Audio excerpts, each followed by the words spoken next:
Hello, I'm Derl Keefer, pastor of the Center Park United Methodist Church in Three Rivers, Michigan. And welcome to my backyard and the Backyard Devotionals. We're in part 3 of When You Hurt, Lessons from a Good Samaritan.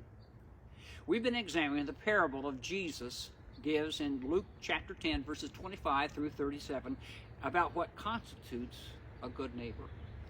In our last devotional, we looked at the two religious leaders and their possible excuses of why they didn't want to help the victim of a brutal beating and theft.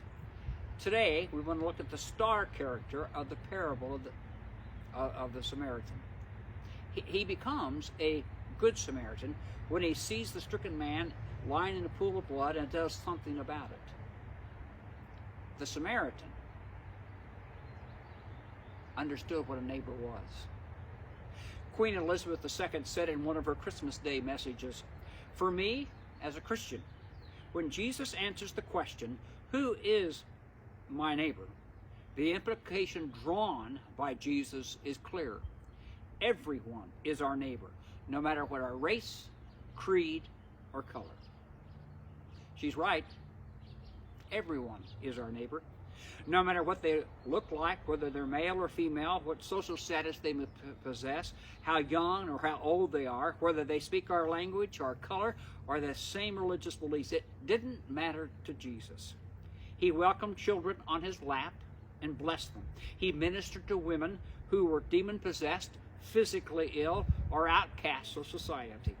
He called men who were ordinary laborers to follow him for 3 years and invested time and energy into them to empower them with God's Spirit to change the world. He cared for couples who had lost a 12-year-old daughter to death, a widowed lady whose son had died, and 2 women who had lost their brother. Time after time, he healed the lame, the blind, the fevered, the leper, the hurting. He called the spiritually sick to restoration and transformation. Truth is, that's our job. He has endowed us with his Spirit to make a spiritual and social difference in our world by loving them with his love. Will we take up his mantle of responsibility that he's given to us? You and me?